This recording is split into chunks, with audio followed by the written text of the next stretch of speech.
നമസ്കാരം. 1/8/26 10th prelims PSC പരീക്ഷ എഴുതുന്നവർക്ക് ഇതാ ഒരു ക്യാപ്സ്യൂൾ.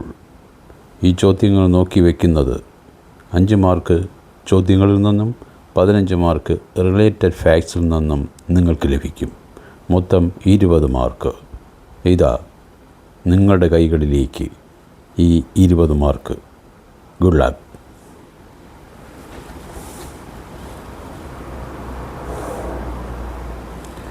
സാധുജന പരിപാലന സംഘം സ്ഥാപിച്ചതാര്? അയ്യങ്കാളി. ചൂർണി എന്ന പുരാതന നാമത്തിൽ അറിയപ്പെട്ടിരുന്ന കേരളത്തിലെ നദി ഏത്? Periyar. The first Indian to win an individual Olympics gold medal? Abhinav Bindra. ഷൂട്ടിങ്ങിലാണ്. പയ്യോളി എക്സ്പ്രസ് എന്നറിയപ്പെടുന്ന ഇന്ത്യൻ കായിക താരം? PT ഉഷ.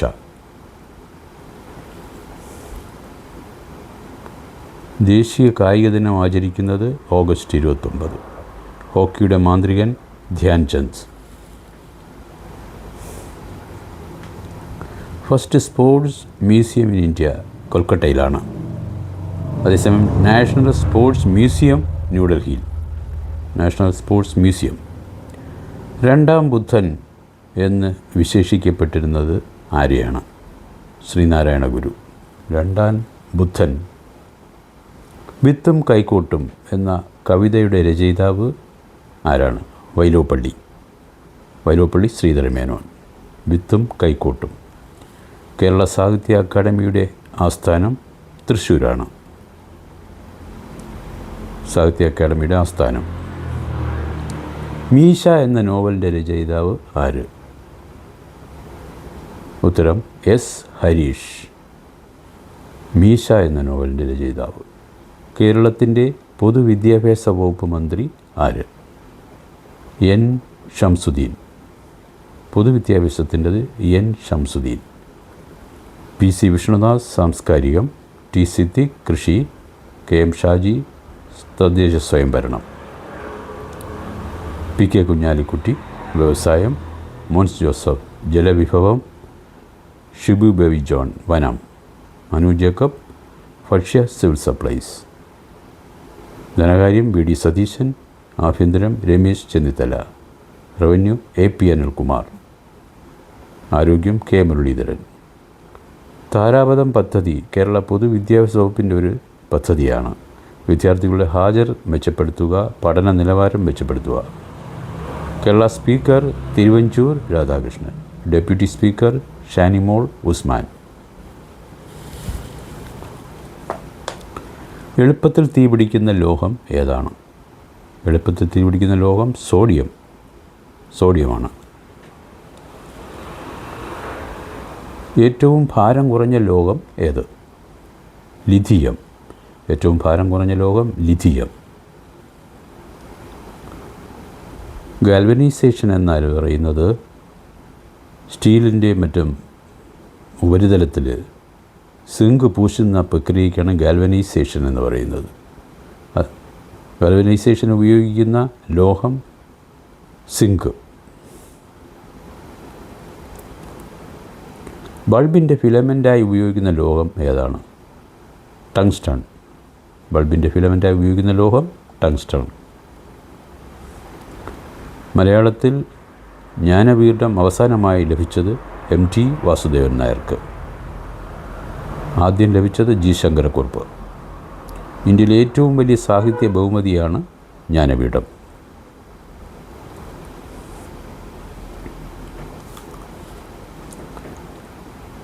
ശ്രീകുമാരൻ തമ്പിയുടെ ആത്മകഥയുടെ പേരാണ് ജീവിതം ഒരു പെൻഡുലം.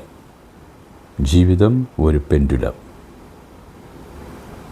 2024 വയലാർ പുരസ്കാരം ലഭിച്ചത് അശോകൻ ചരുവിൽ. കാട്ടൂർ കടവ് എന്ന കൃതിക്കാണ് ലഭിച്ചത്. കാട്ടൂർ കടവ്. ഹരിവരാസനം പുരസ്കാരം ലഭിച്ചത് കൈതപ്പുറം ദാമോദരൻ നമ്പൂതിരിക്കാണ്. 2025 കൈതപ്പുറം ദാമോദരൻ നമ്പൂതിരി. ഹരിവരാസനം പുരസ്കാരം ലഭിച്ചത് കൈതപ്പുറം ദാമോദരൻ നമ്പൂതിരിക്ക്.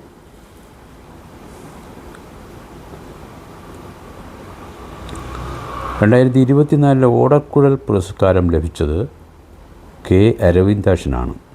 അദ്ദേഹത്തിൻ്റെ ഗോപ എന്ന നോവലിനാണ് ആ പുരസ്കാരം ലഭിച്ചത്. കെ അരവിന്ദാക്ഷൻ. വള്ളത്തോൾ പുരസ്കാരം 2025 ലഭിച്ചത് കെ ജി ശങ്കരപ്പിള്ളയ്ക്കാണ്. ശ്രീനാരായണ ഗുരുവിനെ രണ്ടാം ബുദ്ധൻ എന്ന് വിശേഷിപ്പിച്ച മഹാകവിയാണ് ജി ശങ്കരക്കുറുപ്പ്. രണ്ടാം ബുദ്ധൻ.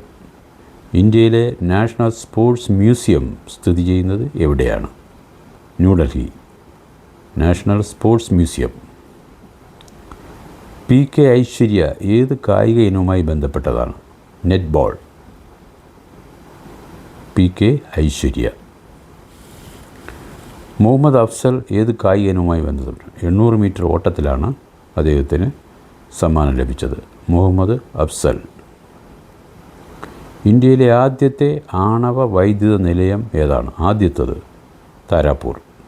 താരാപൂറാണ് ആദ്യത്തെ ആണവ വൈദ്യുത നിലയം.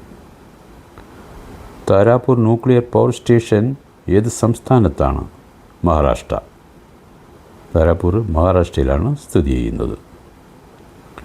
താരാപൂർ ന്യൂക്ലിയർ പവർ സ്റ്റേഷൻ പ്രവർത്തിപ്പിക്കുന്നത് NPCIL എന്ന സ്ഥാപനമാണ്. NPCIL.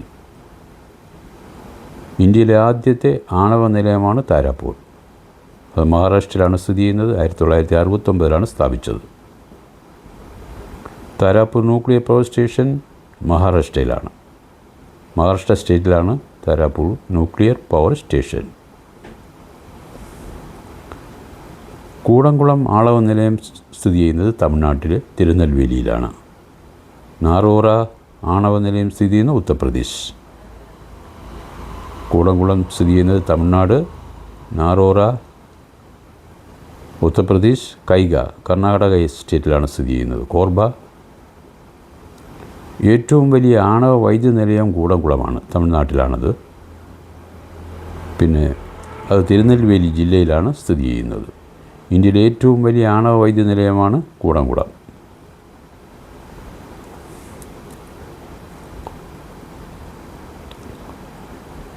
താരാപൂർ ആണവ നിലയം ഇന്ത്യയിലെ ആദ്യത്തേതും കൂടംകുളം ഏറ്റവും വലുതുമാണ്.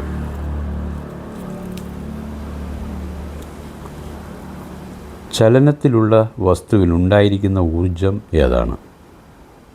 ഗതികോർജം. ഉയരത്തിലുള്ള വസ്തുവിനുള്ള ഊർജം ഏതാണ്? സ്ഥിതികോർജം. ഉയരത്തിലുള്ള വസ്തുവിനുള്ള ഊർജം സ്ഥിതികോർജമാണ്. വൈദ്യുത ബൾബിൽ വൈദ്യുതോർജം പ്രധാനമായി എന്തായി മാറുന്നു? പ്രകാശവും താപവും. വൈദ്യുതോർജം പ്രകാശവും താപവും നൽകുന്നു. സൂര്യനിൽ നിന്ന് ലഭിക്കുന്ന പ്രധാന ഊർജം സൗരോർജം. സൂര്യനിൽ നിന്ന് നമുക്ക് ലഭിക്കുന്ന പ്രധാന ഊർജമാണ് സൗരോർജം. ജലസംഭരണികളിൽ സംഭരിച്ചിരിക്കുന്ന വെള്ളത്തിനുള്ള ഊർജം ഏതാണ്? ഡാമിൽ സ്ഥിതികോർജം. ഊർജത്തിൻ്റെ യൂണിറ്റ് ഏതാണ്? ജൂൾ. ഊർജത്തിൻ്റെ യൂണിറ്റ് ജൂളാണ്. അതിൻ്റെ ഉത്തരം. അണക്കെട്ടിൻ്റെ ഉയരത്തിൽ സംഭരിച്ചിരിക്കുന്ന വെള്ളത്തിന് ലഭിക്കുന്ന എനർജി പൊട്ടൻഷ്യൽ എനർജിയാണ് സ്ഥിതികോർജം. അറബിക്കടലിൽ പതിക്കുന്ന ഹിമാലയൻ നദി ഏതാണ്? സിന്ധു. അറബിക്കടലിൽ പതിക്കുന്ന ഹിമാലയൻ നദി സിന്ധു. യമുന നദിയുടെ ഉത്ഭവം യമുനോത്രി. യമുന നദിയുടെ ഉത്ഭവമാണ് യമുനോത്രി. ബ്രഹ്മപുത്ര ഇന്ത്യയിൽ പ്രവേശിക്കുന്ന ഏത് സംസ്ഥാനത്തിലൂടെയാണ്? അരുണാചൽ പ്രദേശ്. ബ്രഹ്മപുത്ര നദി ഇന്ത്യയിൽ പ്രവേശിക്കുന്നത് അരുണാചൽ പ്രദേശ് വഴിയാണ്. സിന്ധു നദി പതിക്കുന്നത് അറബിക്കടലിൽ. സിന്ധുവും ബ്രഹ്മപുത്രയും ബംഗാൾ ഉൾക്കടലിൽ. യമുന ബംഗാൾ ഉൾക്കടലിൽ. കാശ്മീർ താഴ്വരയിലൂടെ ഒഴുകുന്ന ഒരു പ്രധാന നദിയാണ് ഝലം. കാശ്മീർ താഴ്വരയിലൂടെ. ഇന്ത്യയിലെ ഏറ്റവും ഉയരം കൂടിയ ഡാം ടെഹ്രി.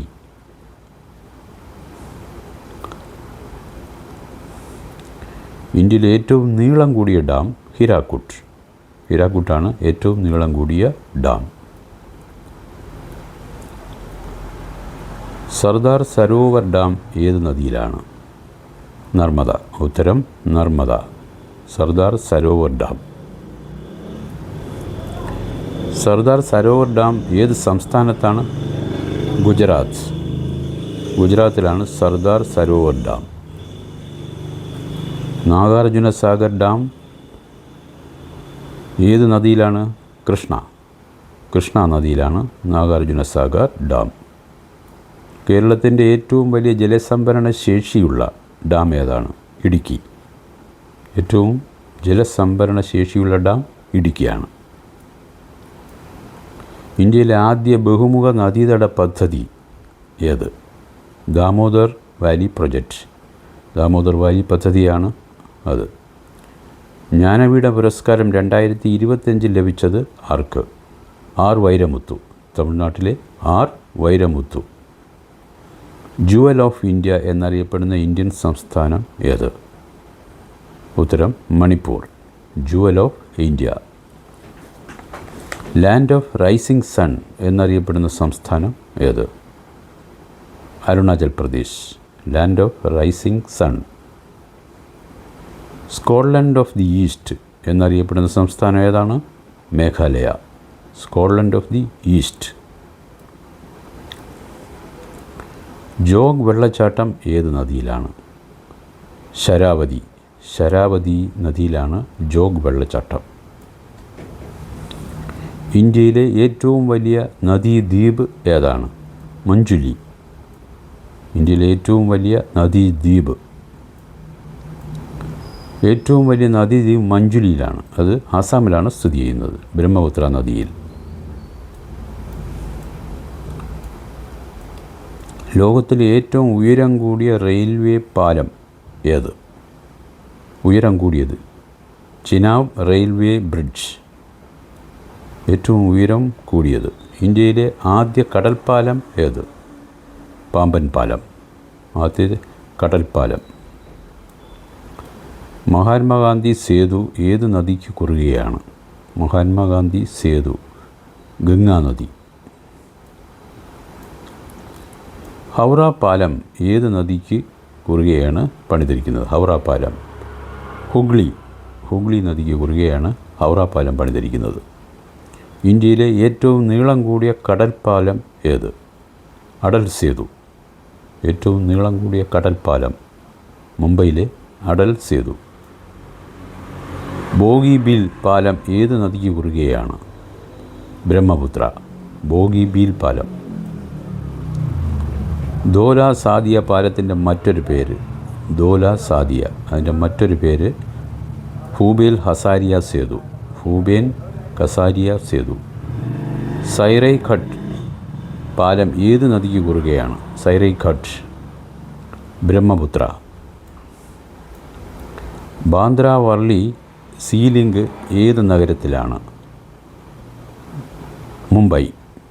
ബാന്ദ്ര വർലി സീലിംഗ് മുംബൈയിലാണ്. മഹാത്മാഗാന്ധി സേതു ബന്ധിപ്പിക്കുന്ന നഗരങ്ങൾ ഏതൊക്കെ? പാട്ന, ഹാജിപ്പൂർ. ഹൗറ പാലത്തിൻ്റെ മറ്റൊരു പേരേതാണ്?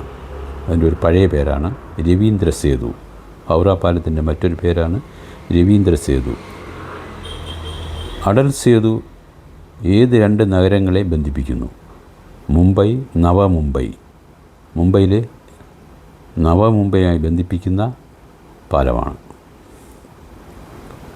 ഭൂപേൻ ഹസാരിയ സേതു ഏത് സംസ്ഥാനങ്ങളെ ബന്ധപ്പെട്ടതാണ്? ആസാം, അരുണാചൽ പ്രദേശ്. ഹൗറ പാലം ഏത് തരത്തിലുള്ള പാലമാണ്? കാൻറ്റിലീവർ പാലം. കാൻറ്റിലീവർ പാലമാണ് ഹൗറ പാലം. അടൽ സേതു ഉദ്ഘാടനം ചെയ്ത പ്രധാനമന്ത്രി ആരാണ്? നരേന്ദ്ര മോദി. അടൽ സേതു. പഞ്ചപ്രയാഗ് സ്ഥിതി ചെയ്യുന്ന സംസ്ഥാനം ഏതാണ്? ഉത്തരം ഉത്തരാഖണ്ഡ്. പഞ്ചപ്രയാഗ് സ്ഥിതി ചെയ്യുന്നത് ഉത്തരാഖണ്ഡ്. പഞ്ചപ്രയാഗുകളിൽ ആദ്യ പ്രയാഗ് ഏതാണ്?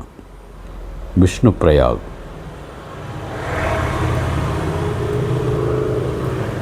അളകനന്ദയും ധൗളി ഗംഗയും സംഗമിക്കുന്ന പ്രയാഗ് ഏത്? വിഷ്ണുപ്രയാഗ്. വിഷ്ണുപ്രയാഗാണത്. ഉത്തരം വിഷ്ണുപ്രയാഗ്. അളകനന്ദയും മന്ദാകിനിയും സംഗമിക്കുന്ന പ്രയാഗ് ഏതാണ്?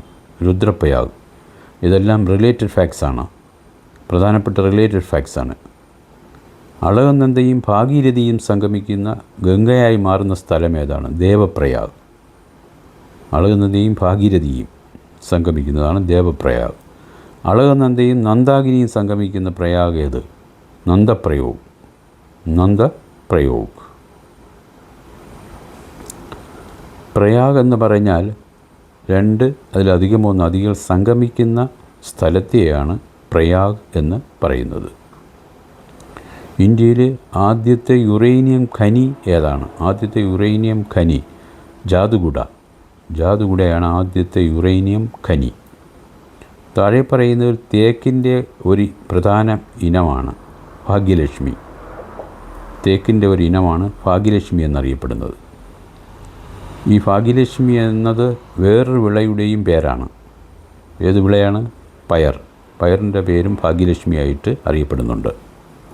ഭാഗ്യലക്ഷ്മി എന്ന പേര് വ്യത്യസ്ത വിളകൾക്ക് ഉപയോഗിക്കുന്നുണ്ട്. തേക്ക്, പയറും. സൈലൻറ്റ് വാലി ദേശീയോദ്യാനം ഏത് ജില്ലയിലാണ്? ഉത്തരം പാലക്കാട്. സൈലൻറ്റ് വാലി ദേശീയോദ്യാനം. കേരളത്തിലെ പ്രസിദ്ധമായ പക്ഷിസങ്കേതമായ കുമരകം ഏത് തടാകത്തിൻ്റെ തീരത്താണ്? വേമ്പനാട്ട് തടാകം. പൂക്കോട്ട് തടാകം ഏത് ജില്ലയിലാണ്? പൂക്കോട്ട് തടാകം സ്ഥിതി ചെയ്യുന്നത് വയനാട് ജില്ലയിലാണ്.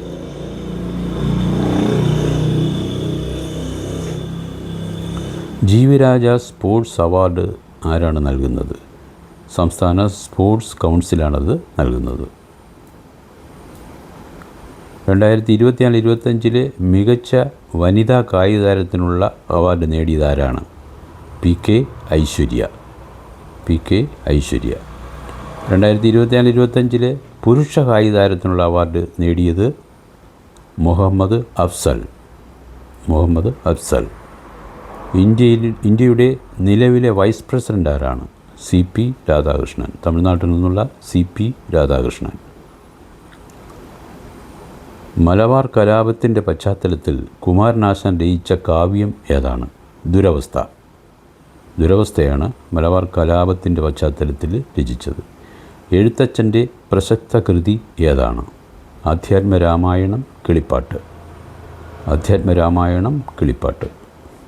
മലയാള ഭാഷയുടെ പിതാവ് എന്നറിയപ്പെടുന്നത് ആര്? എഴുത്തച്ഛൻ. തുഞ്ചത്ത് എഴുത്തച്ഛൻ. കൊല്ലവർഷം ആരംഭിച്ച വർഷം AD ഏതിലാണ്? കൊല്ലവർഷം ആരംഭിച്ചത് AD 825.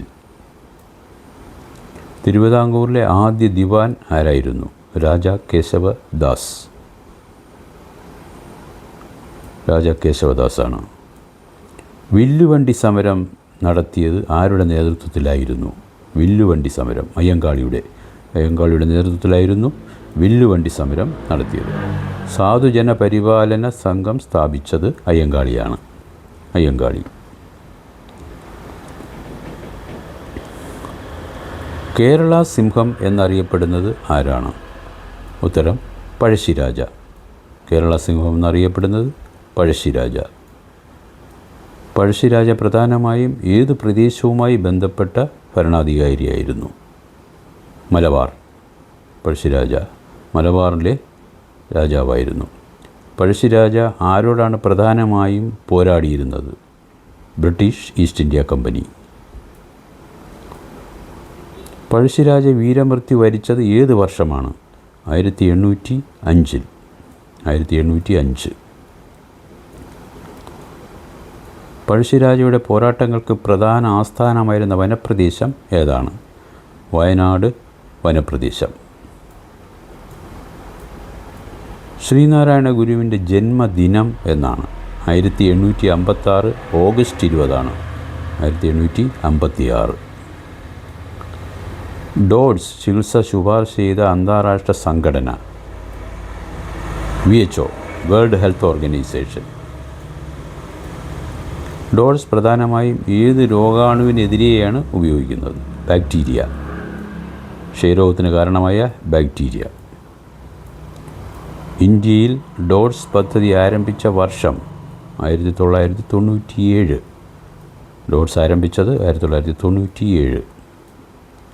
ടി ബി പ്രധാനമായും ബാധിക്കുന്ന അവയവം ഏതാണ്? ക്ഷയം പ്രധാനമായും ബാധിക്കുന്ന അവയവം ശ്വാസകോശം. ടി ബി രോഗം പ്രധാനമായും എങ്ങനെ പകരുന്നു? വായുവിലൂടെ. ചുമ, തുമ്മൽ തുടങ്ങിയവയിലൂടെയാണ് പകരുന്നത്. ടി ബി പ്രതിരോധത്തിനുള്ള വാക്സിൻ ഏതാണ്? BCG. അതിനുള്ള വാക്സിൻ BCG ആണ്.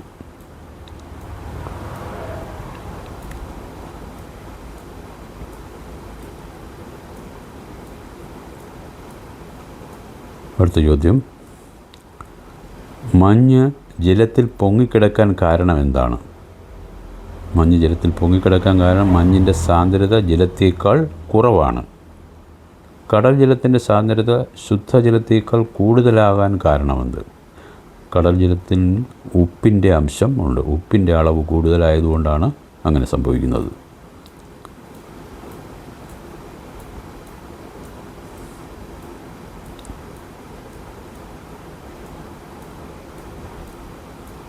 ജലത്തിൻ്റെ സാന്ദ്രത ഏറ്റവും കുറവായ അവസ്ഥയാണ്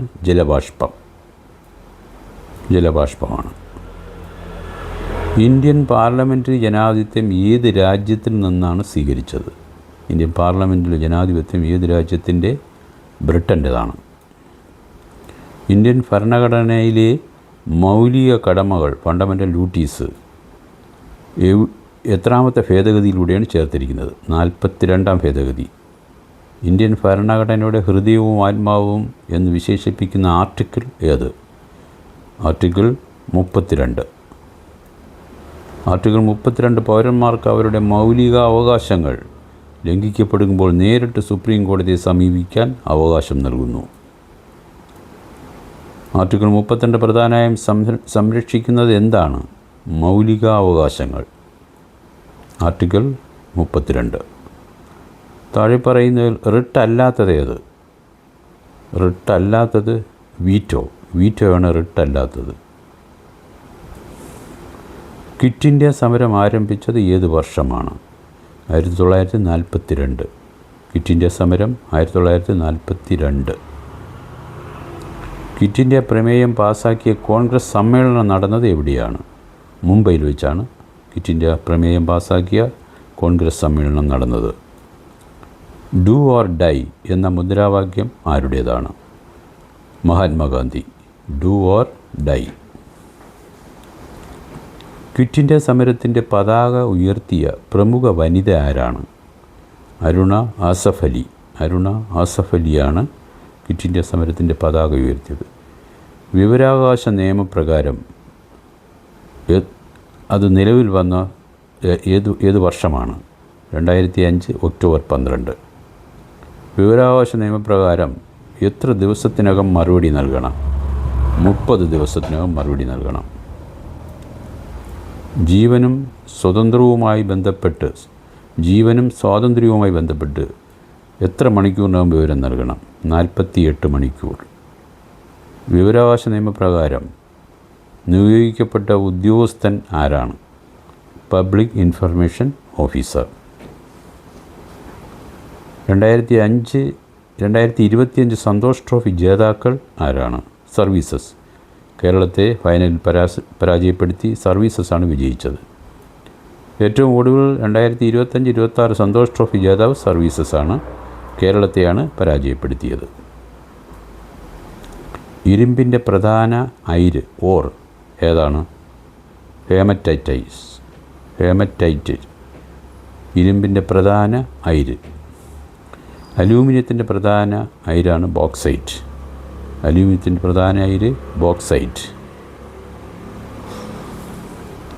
ചെമ്പിൻ്റെ, ഇതെല്ലാം റിലേറ്റഡ് ഫാക്ട്സാണ്.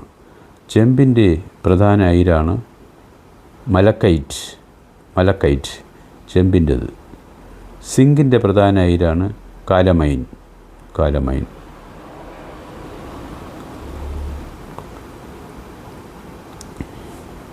മെർക്കുറിയുടെ പ്രധാന അയിരാണ് സിനബാർ. മെർക്കുറി. കേരളത്തിൻ്റെ ആദ്യ ഇക്കോ ടൂറിസം പദ്ധതി എവിടെയാണ്? ആദ്യത്തേത് തെന്മല, കൊല്ലം ജില്ലയിലെ തെന്മല. പെരിയാർ ടൈഗർ റിസർവ് ഏത് ജില്ലയിലാണ്? ഇടുക്കി. പെരിയാർ ടൈഗർ റിസർവ് ഇടുക്കിയിലാണ്. പെരിയാർ ടൈഗർ റിസർവ് ഏത് ദേശീയ പദ്ധതിയുടെ ഭാഗമാണ്? Project tiger. പ്രൊജക്റ്റ് ടൈഗറാണ് പെരിയാർ ടൈഗർ റിസർവ്. കേരളത്തിലെ പ്രസക്തമായ ബാംബു റാഫ്റ്റിംഗ് ഇക്കോ ടൂറിസം പദ്ധതി ഏത് ടൈഗർ റിസർവിലാണ്? പെരിയാർ. പെരിയാർ നദി പതിക്കുന്നത് ഏത് കടലിലാണ്? അറേബ്യൻ കടൽ. ശബ്ദത്തിൻ്റെ തീവ്രത, ഇൻറ്റൻസിറ്റി ഓഫ് സൗണ്ട് അളക്കുന്ന യൂണിറ്റ് ഏതാണ്? ഡെസിബൽ. ശബ്ദത്തിൻ്റെ ആവൃത്തി, ഫ്രീക്വൻസി, അത് അളക്കുന്നത് യൂണിറ്റാണ് ഹെർട്സ്.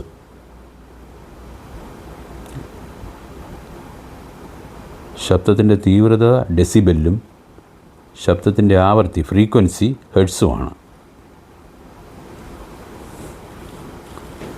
ഖരാവസ്ഥയിൽ ദ്രാവാവസ്ഥയിലേക്ക് മാറുന്ന പ്രക്രിയയ്ക്ക് പറയുന്ന പേരാണ് ദ്രവീകരണം. ഖരാവസ്ഥയിൽ നിന്നും ദ്രാവാവസ്ഥയിലേക്ക് ദ്രവീകരണം. ഉദാഹരണം, ഐസ് വെള്ളമായിട്ട് മാറുന്നു, മെഴുക് ഉരുകിയ മെഴുകായിട്ട് മാറുന്നു. ഖരാവസ്ഥയിൽ നിന്നും ദ്രാവകാവസ്ഥയിലേക്ക്. ദ്രാവാവസ്ഥയിൽ നിന്ന് വാതകാവസ്ഥയിലേക്ക് മാറുന്ന പ്രക്രിയയ്ക്ക് പറയുന്ന പേരാണ് ബാഷ്പീകരണം. ദ്രാവകാവസ്ഥയിൽ നിന്ന് വാതകാവസ്ഥയിലേക്ക് ബാഷ്പീകരണം. അടുത്ത് ചേരുംപടി ചേർക്കുക. ആ പാറ്റേണിലൊരു ക്വസ്റ്റ്യനുണ്ട്, ചേരുംപടി ചേർക്കുക. ശ്രീനാരായണ ഗുരു അരിവുപ്രം പ്രതിഷ്ഠയാണ്. അയ്യങ്കാളി സാധുജന പരിപാലന സംഘം.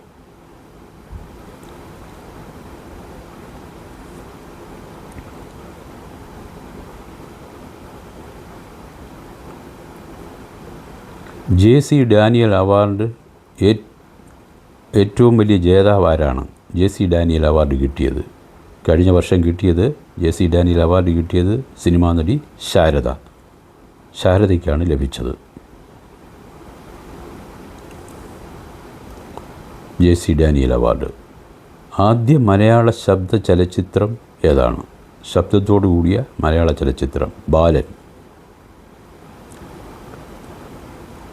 ആദ്യ മലയാള സിനിമ വിഗതകുമാരനാണ്. ആദ്യ മലയാള സിനിമ എന്ന് പറയുന്നത് വിഗതകുമാരൻ. മലയാള സിനിമയുടെ പിതാവ് എന്നറിയപ്പെടുന്നത് ആരാണ്? JC Daniel. മലയാള സിനിമയുടെ പിതാവ് JC ഡാനിയേൽ.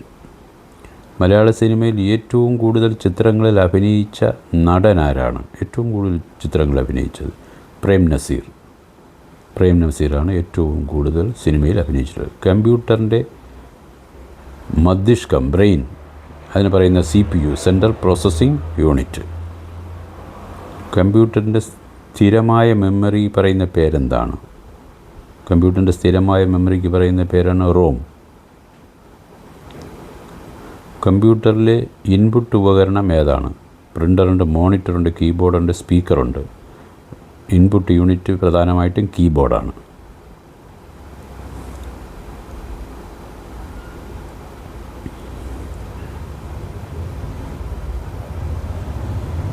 കീബോർഡാണ്. കേരളത്തിലെ ഏറ്റവും വടക്കേ അറ്റത്തെ താലൂക്ക് ഏതാണ്? ഏറ്റവും വടക്കേ അറ്റത്തെ താലൂക്ക് മഞ്ചേശ്വരം. മഞ്ചേശ്വരമാണ് അതിൻ്റെ ഉത്തരം. ഏറ്റവും വടക്കേ അറ്റത്തെ താലൂക്ക്. വിഴിഞ്ഞം തുറമുഖം ഏത് കടലിൻ്റെ തീരത്താണ് സ്ഥിതി ചെയ്യുന്നത്? അറബിക്കടൽ. വിഴിഞ്ഞം തുറമുഖം സ്ഥിതി ചെയ്യുന്നത് അറബിക്കടലിലാണ്. വിഴിഞ്ഞം തുറമുഖത്തിൻ്റെ ഉടമസ്ഥാവകാശം ആർക്കാണ്? കേന്ദ്ര സർക്കാർ, കേരള സർക്കാർ, Adani ports, Indian navy. Kerala സർക്കാരാണ് അതിൻ്റെ ഉടമസ്ഥാവകാശം. വിഴിഞ്ഞം തുറമുഖത്തിന് ഏറ്റവും വലിയ നേട്ടമായി കണക്കാക്കുന്ന വസ്തുത എന്താണ്? അതിൻ്റെ പ്രകൃതിദത്ത ആഴം. ഇന്ത്യയുടെ നിലവിലെ റിസർവ് ബാങ്ക് ഗവർണർ ആരാണ്? Sanjay Malhotra. Reserve bank governor Sanjay Malhotra. Reserve bank of India സ്ഥാപിതമായ വർഷം 1935. 1935. ഇന്ത്യയുടെ നിലവിലെ ചീഫ് ജസ്റ്റിസ് ആരാണ്? സൂര്യകാന്ത്. ഇന്ത്യയുടെ നിലവിലെ ചീഫ് ജസ്റ്റിസ് സൂര്യകാന്താണ്. കേരള ഹൈക്കോടതിയുടെ ചീഫ് ജസ്റ്റിസ് ആരാണ്? കേരള ഹൈക്കോടതി ചീഫ് സൗമൻ സെൻ ആണ് ചീഫ് ജസ്റ്റിസ്. ഓക്കെ, എല്ലാവർക്കും വിജയ ആശംസകൾ. Thank you.